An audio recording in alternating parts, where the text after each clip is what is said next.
अस्सलाम वालेकुम। उम्मीद है आप सब खैरियत से होंगे। मेरा नाम डॉक्टर हाफिज असलम है और मैं अमेरिका में इंटरनल मेडिसिन का रेजिडेंट फिजिशियन हूँ। आज से 40 साल कबल 1981 की बात है कि अमेरिका के एक कस्बे में लोगों को एक स्किन की बीमारी मंजर आम पे आई।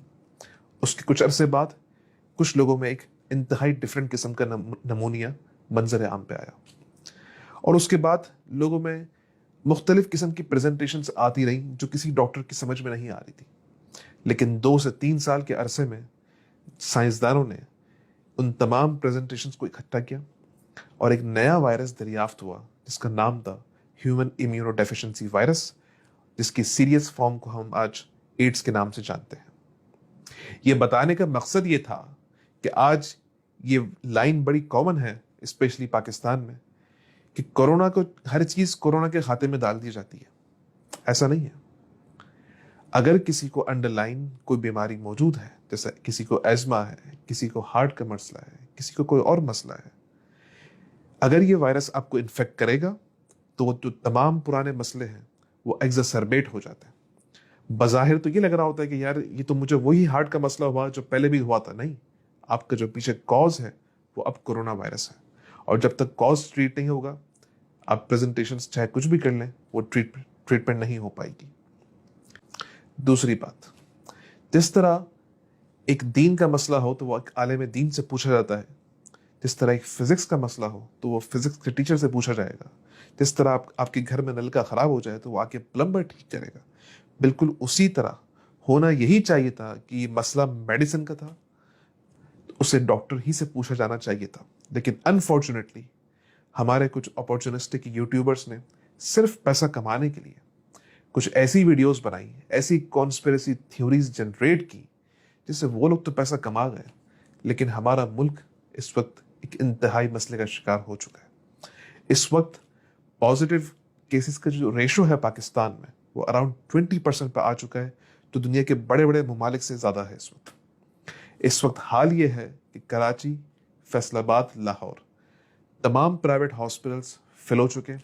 देखिए, वेंटिलेटर तो वैसे भी नहीं मिलना, वो तो जो है वो सियासी असर और रसूख या बाअसर लोग जो हैं उनको मिल जाता है। आम लोगों के लिए एक आम सा हॉस्पिटल का बेड जो है उसकी कीमत इस वक्त जो है वो 1 लाख रुपए है पर डे के हिसाब से। अब ये आपने डिसाइड करना है कि आपने क्या उन चीज़ों पे अमल करना है जो हम 3 महीने से कह रहे हैं, या 1 लाख रुपए पर डे के हिसाब से अफोर्ड करना है। वो दो चीज़ें क्या हैं जो हम 3 महीने से कह रहे हैं। आपने देखा होगा कि दुनिया भर में इस वक्त हजारों लाखों की तादाद में हेल्थ केयर वर्कर्स हॉस्पिटल में काम कर रहे हैं फ्रंट लाइन के तौर पे, और अल्लाह के करम से वो बचे हुए हैं। दुनियावी जराए देखें अगर आप, तो वो दो चीज़ें हैं, एक सर्जिकल मास्क पहनना और एक 6 फीट या 2 मीटर की सोशल डिस्टेंसिंग मेंटेन रखना। जैसे मैंने बात की उन यूट्यूबर्स की, एक कॉन्स्पिरेसी थ्योरी जनरेट की गई कि WHO हजारों डॉलर देता है अगर आप कोरोना से पॉजिटिव आए हॉस्पिटल को, और अगर खुदा ना खास्ता इंतकाल हो जाए किसी का तो $1 मिलियन के हिसाब से हॉस्पिटल को प्रोवाइड किया जाता है। आइए इस पे कुछ रियलिटी, इसकी जो रियलिटी वो जरा देखते हैं।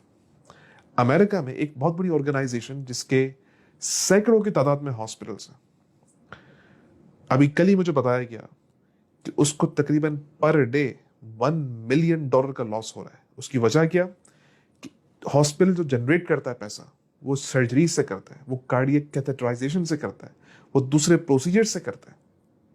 वो तो कुछ भी नहीं हो रहा है इस वक्त, तो हॉस्पिटल भी लॉस में।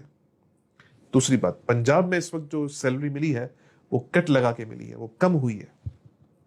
तो कौन पैसा कमा रहा है भाई? कहां से आप ये लेके आ गए कि पैसा कमा रहा है? WHO तो खुद कंगाल हो चुका है, अमेरिका उसकी फंडिंग खत्म कर चुका। तो जरा सोचें कि आप क्या फैला रहे हैं। देखिए, इन कॉन्स्पिरेसी थ्योरीज से कोरोना वायरस का तो कुछ भी नहीं जा रहा, जाना अवाम का है और उस मुल्क का है।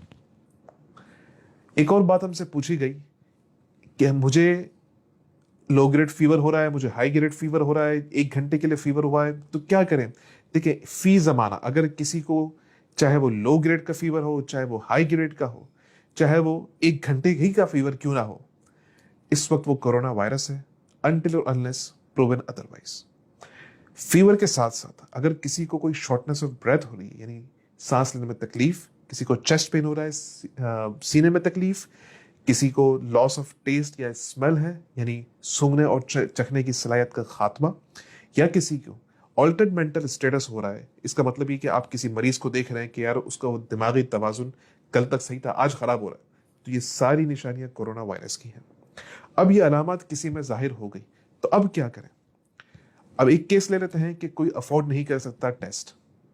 ये आजकल पाकिस्तान में इन कॉन्स्पिरेसी थ्योरीज की वजह से लोग हॉस्पिटल नहीं जाना चाहते। तो आप क्या करें? आप सिर्फ घर में अपने आप को आइसोलेट करें फॉर 14 डेज। बेहतर तो यही है कि टेस्टिंग करवाएं। अगर अफोर्डेबिलिटी नहीं है और अगर आप नहीं करवाना चाहते तो ये आपका पूरा पूरा राइट है। आप घर में 14 डेज के लिए अपने आप को आइसोलेट कर लें। अच्छा, घर में जब आप अपने आप को आइसोलेट करेंगे तो ये 5 काम आपने करने हैं। एक, कि अगर आपको कोई फीवर है या किसी और तरह का सिम्टम है तो आपने पैराडोल खानी है। दूसरा, अपने प्राइमरी केयर फिजिशियन से बराह रास्त डेली बेसिस पे कांटेक्ट में रहना है और उसे अपनी सिम्टम्स बताते रहना है। तीसरा, आपको फ्रीक्वेंट हैंड वॉशिंग करनी है। चौथा, जब आप अपने किसी फैमिली मेंबर से कांटेक्ट में आएंगे तो खुद भी मास्क पहनना है और फैमिली मेंबर को भी मास्क पहनना जरूरी है। पांचवी चीज, अपने आप को डेली बेसिस पे इन 3 चीजों के लिए इवेल्युएट जरूर करना है। वो 3 बुनियादी चीजें क्या है? अगर क्या आपको शॉर्टनेस ऑफ ब्रेथ हो रही है यानी सांस लेने में तकलीफ, क्या आपको चेस्ट पेन हो रहा है, या क्या आपको ऑल्टर्ड मेंटल स्टेटस हो रहा है यानी दिमागी तवाजुन में कोई मसला। अगर इन 3 चीजों में से कोई एक चीज भी पॉजिटिव आ रही है तो बगैर किसी तावील के आप फौरन इमरजेंसी भागे और वहां जाके अपना चेकअप करवाएं। अगर ये तीनों चीजें नहीं आ रही तो आप 10 दिन तक घर में रहें और उसके बाद रीवैल्यूएट करें अपने आप को कि आपको अगर 3 दिन तक कोई भी सिम्टम नहीं हुआ तो आप घर से बाहर जा सकते हैं मास्क पहन के और सोशल डिस्टेंसिंग करके। एक बात आजकल टेस्टिंग की जा रही है कि टेस्ट हर किसी का पॉजिटिव आ रहा है या जिसको अलामात हैं उसका भी नेगेटिव आ रहा है, या वो लोग जो कोरोना वायरस से सेहतियाब हो चुके हैं उनका फिर से पॉजिटिव आ रहा है। तो देखें, ये बीमारी अभी इवॉल्व हो रही है, इसकी टेस्टिंग किट्स भी नई है, उनमें बहुत सारे मसले मसाइल मौजूद हैं। अगर किसी को ये अलामात कोरोना वायरस की आ चुकी हैं जैसे हमने अभी स्टार्टिंग में बताया, और अगर टेस्ट नेगेटिव भी आया इररिस्पेक्टिव आपने घर में 14 डेज के लिए अपने आप को आइसोलेट करना है। दूसरी बात कि भाई टेस्ट पॉजिटिव आ गया, हमें तो कोरोना वायरस हो गया था लेकिन फिर भी टेस्ट पॉजिटिव आ रहा है, तो देखिए सिंपल सा आंसर इसका ये है कि हमारे पास जो पीसीआर टेस्टिंग किट्स मौजूद हैं वो एक वायरस का होल होता है और एक वायरस फ्रेगमेंट्स की फॉर्म में मौजूद होता है। देखिए 2 चीजें होती हैं बॉडी में, या तो बॉडी वायरस को मार देती है या वायरस बॉडी को मारता है। अगर बॉडी वायरस को मारेगी तो वायरस के टुकड़े टुकड़े कर देती है। तो जो इस वक्त पीसीआर टेस्टिंग किट्स मौजूद हैं वो उन टुकड़ों में और एक पूरे वायरस में वो डिफरेंशिएट नहीं कर पाती। इस वजह से वो लोग जो कोरोना वायरस से सेहतियाब हो चुके हैं उनमें भी पॉजिटिव टेस्टिंग आ रही होती। तो इसमें घबराने की जरूरत नहीं है। एक बार आपको इन्फेक्शन हो गया तो री इन्फेक्शन के चांसेस इंतहाई कम है अब तक के डेटा के हिसाब से। एक सवाल हमसे ये पूछा गया कि कितने अरसे में अगर आप एक्सपोज हुए तो कितने अरसे बाद आपको टेस्ट करवाना है, तो उसका जवाब ये है कि 2 से 3 दिन बाद। एक बात ये पूछी गई कि इसका ट्रांसमिशन रेट क्या है, तो इसका ट्रांसमिशन रेट 5 to 10% है, यानी किसी महफिल में अगर एक कोरोना वायरस का पॉजिटिव पेशेंट या एसिम्प्टोमेटिक कैरियर मौजूद हो तो वहां पे अगर 100 लोग मौजूद हों तो उसमें से 5 से 10 लोगों को कोरोना वायरस होने का खदशा है।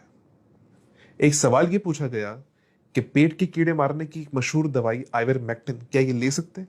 देखिए लेबोरेटरी के अंदर जो टेस्ट किया गया तो ये दवाई इफेक्टिव थी, लेकिन कोई भी ऐसा डाटा मौजूद नहीं है कि आउट पेशेंट सेटिंग में ये दवाई हम किसी को प्रेस्क्राइब कर सकते हैं। ये अंडर द ट्रायल मेडिकेशन है, इसका मतलब ये कि इसे सिर्फ और सिर्फ हॉस्पिटल के अंदर दे सकते हैं।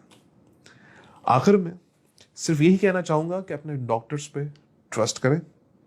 कोई पैसा नहीं बना रहा, कोई पैसा कमा नहीं रहा इस पे।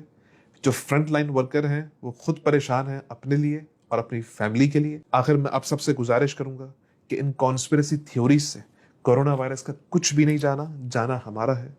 कोरोना वायरस पूरी अपनी आबोताब से पाकिस्तान पे हमलावर हो चुका है। अगर हमने अपनी एहतियात ना की तो उसके हालात बड़े संगीन हो सकते हैं, अपने लिए नहीं अपने बुजुर्गों के लिए, अपने माँ बाप के लिए और बाकी जो हमारी ओल्ड पॉपुलेशन है उसके लिए सोचें और अपना ख्याल रखें। और आपसे हाथ जोड़ के गुजारिश है कि किसी भी तरह की कोई अलामत मौजूद है तो प्लीज़ प्लीज़ घर में रहें, बाहर निकल के ना खुद अपने आप को मज़ीद बीमार करें ना दूसरों को इन्फेक्ट करें। इसके अलावा आपका कोई और सवाल हो, कोई और कमेंट हो, आप बिल्कुल कर सकते हैं एमडी चैनल पे, इनबॉक्स के थ्रू या कमेंट्स पे। अपना ख्याल रखें। Thank you so much. Take care.